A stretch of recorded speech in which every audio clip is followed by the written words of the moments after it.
Assalamualaikum warahmatullahi wabarakatuh. Sebelumnya perkenalkan nama saya Intan Sanjaya dengan NIM 20200420240. Saya dari kelas Analitika dan Visualisasi Data kelas E. Nah, di sini saya akan sedikit menjelaskan mengenai suatu data yang akan diolah dengan aplikasi RapidMiner sebagai penugasan untuk uji kompetensi ketiga. Jadi langsung saja di sini saya akan share screen aplikasinya.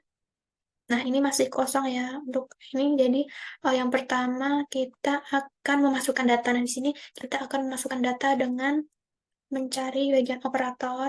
Kita ketik read Excel. Nah, ini jika sudah kita tarik dan lepas. Nah, di sini kita akan memasukkan data. Nah, kita cari datanya. Nah, ini data yang akan dipakai. Klik next. Nah, jadi di sini kita akan memblok data yang akan dimasukkan. Semuanya ya ini, jadi sampai bawah. Nah, kita klik next. Habis itu, ini di sini ada beberapa variabel, pressure, opportunity, rasionalisasi, capability, arrogant morality, dan fraud. Nah, di sini tipenya dari pressure sampai ke morality ini tipe integer. Karena di sini kan angka yang tidak ada koma. Jadi yang fraud ini polinominal, karena di sini bukan angka ya, jadi polinominal. Nah, di sini tuh bagian fraud akan kita tambahkan sebagai label. Jadi kita klik change role, tambahkan label. Oke, nah di sini warnanya berubah menjadi hijau, berarti ini udah berhasil. Di sini tidak ada masalah, jadi kita klik finish. Nah, habis itu kita masukkan split data. Nah, ini kita tarik. Nah, di split data ini kita akan memasukkan rasio yang akan kita pakai. Nah, di sini saya memakai rasio 80/20. Jadi di sini kita add entry, kita masukkan 0,8. Ini maksudnya 80 0,8. Add entry lagi dengan memasukkan 0,2. Kita klik OK. Nah, habis itu kalau udah ini kita sambungkan. Nah, jadi di sini kalau udah nggak ada segitiga atau apa, berarti tidak ada masalah. Jadi kita lanjut. Untuk yang ketiganya kita memasukkan decision tree.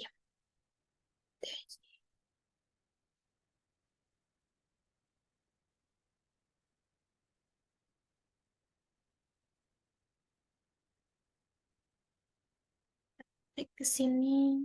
Nah, lalu kita sambungkan. Nah, di decision tree ini kita akan mengubah beberapa poin di bagian parameter decision tree. Yang pertama ini kita besarkan ya, kriteria. Nah, di sini mau pakai kriteria apa sih? Kan ada 3. Jadi kalau saya di sini kan kriteria parameternya tuh ada 3. Yang pertama ada ID3, CART, chart, sama C45. Nah, di sini kalau ID3 itu pakai information gain, kalau chart itu pakai Gini index, sedangkan untuk C45 itu pakai gain index. Nah, di sini saya akan pakai chart. Berarti di sini saya pakai Gini index. Nah, di sini maksimal date-nya saya pakai 5. Lalu apply branding sama apply branding. Apply branding sudah dicentang. Jadi udah kita masukkan apply modal. Nah, ini kita tarik, drop.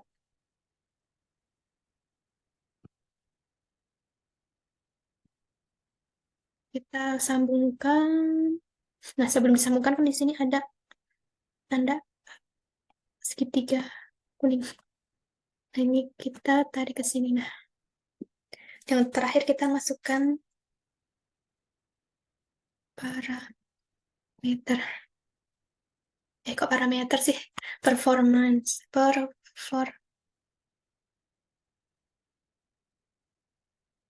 Nah, di sini kita pakai performance-nya. Kita pakai performance-nya classification. Kita tarik.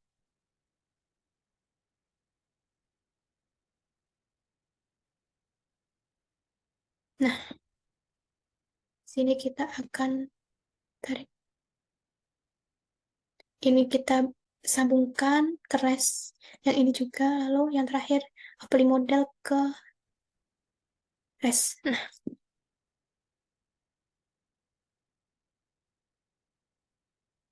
Biar rapi, kita geser sedikit.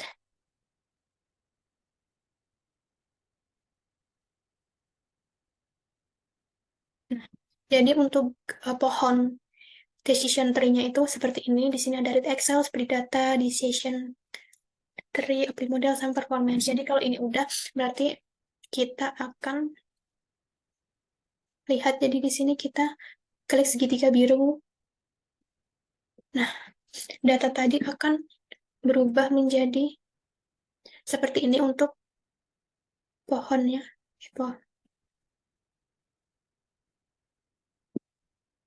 Example set, apply modelnya, sama performance. Nah, jadi di sini untuk pohonnya ini, di sini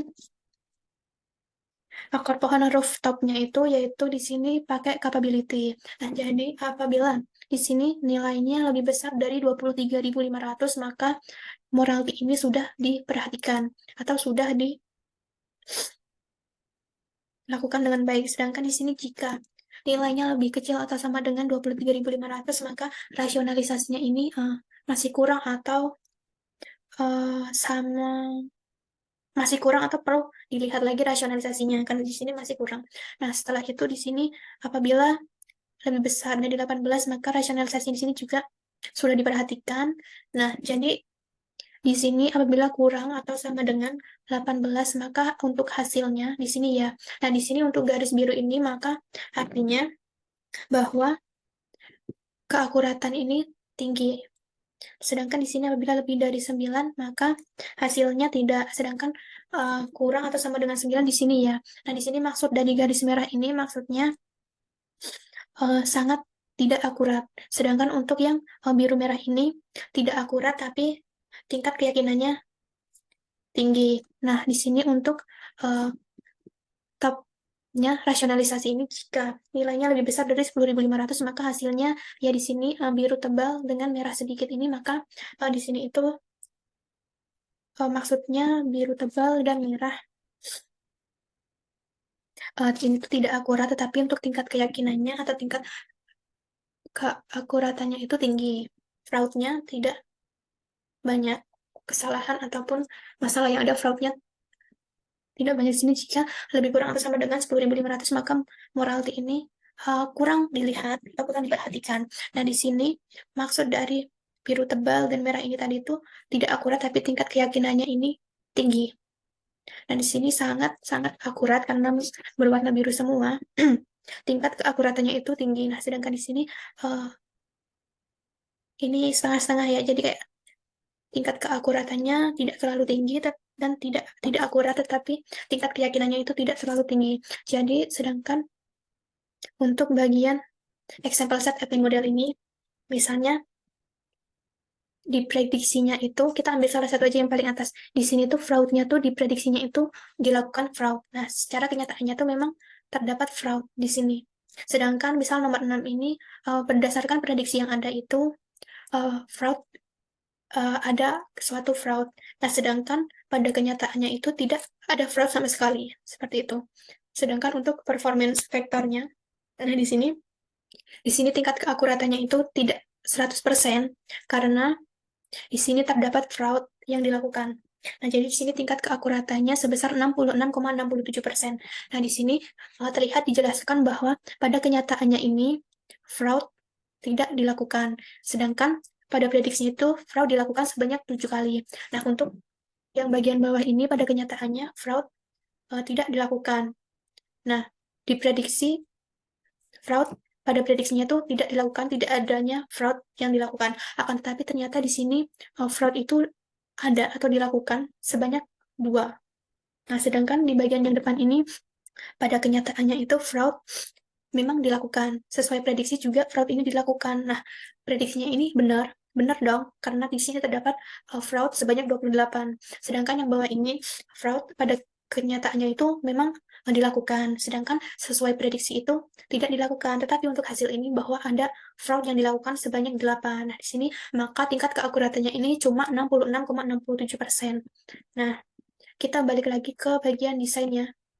Nah, ini tadi kan bagian ini kan kita pakai yang apply printing sama apply preference-nya dicentang. Jadi untuk membandingkan apakah tingkat keakuratannya ini sama ataukah lebih besar atau lebih kecil jika kita bandingkan dengan pengujian, jika kita tidak memakai apply printing ini kita tidak centang, habis itu kita mulai kembali dengan klik segitiga biru. Nah, di sini untuk gambarnya untuk pohonnya juga berubah ya. Di sini ada penambahan sedikit di bagian yang sebelah kiri. Jadi di sini kayak rooftopnya itu capability.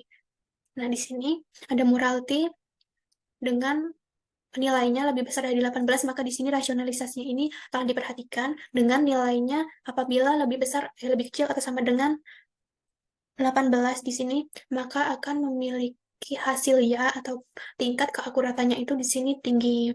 Nah, sedangkan di sini apabila lebih besar dari 9, maka hasilnya tidak, atau di sini benar-benar tidak ada tingkat keakuratan, di sini sangat rendah. Sama seperti tadi penjelasannya, habis itu kita ke apply model. Nah, di sini bagian performance yang untuk membandingkan performance performance yang tadi memakai pre-printing sama yang pre-printing. Nah, untuk yang tadi kan tingkat keakuratannya itu sebesar kalau nggak salah tadi 66,67.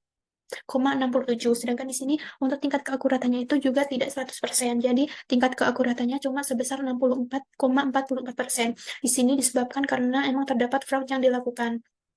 Misalnya di sini pada kenyataannya fraud tidak dilakukan. Berdasarkan prediksi yang ada itu fraud dilakukan. Nah, di sini ternyata memang benar dong. Di sini benar sesuai prediksi yang ada bahwa fraud ini dilakukan sebanyak 7. Nah, untuk yang bawah ini pada kenyataannya fraud tidak dilakukan. Tetapi secara prediksinya juga memang tidak dilakukan. Nah, pada kenyataan opini kenyataan dan prediksi ini salah karena memang pada dasarnya di sini fraud itu dilakukan sebanyak 2 fraud. Nah, untuk yang bagian depan sini pada kenyataannya pendapat ini bahwa fraud ini dilakukan. Nah, berdasarkan prediksi pun memang fraud ini dilakukan. Nah, di sini juga benar karena fraud dilakukan sebanyak 27. Sedangkan untuk yang bagian bawah ini pada opini kenyataannya itu memang fraud itu dilakukan. Akan tetapi pada prediksinya ini fraud tidak dilakukan. Nah, sedangkan untuk hasilnya ini fraud ini dilakukan sebanyak 9. Jadi itu prediksi di sini salah karena memang fraud itu dilakukan. Jadi di sini untuk tingkat keakuratannya sebesar 64,44%. Jadi fraud di sini lebih menurun daripada yang sebelumnya sebesar 66,67. Nah, mungkin itu yang dapat saya sampaikan tadi untuk membandingkan yang sebelumnya dan sesudahnya. Ini untuk gambar modelnya, decision tree, performance, dan apply model. Nah, mungkin sekian dari saya. Apabila terdapat banyak kesalahan kata maupun ucapan yang kurang berkenan, saya mohon maaf. Sekian dari saya. Wassalamualaikum warahmatullahi wabarakatuh. Terima kasih.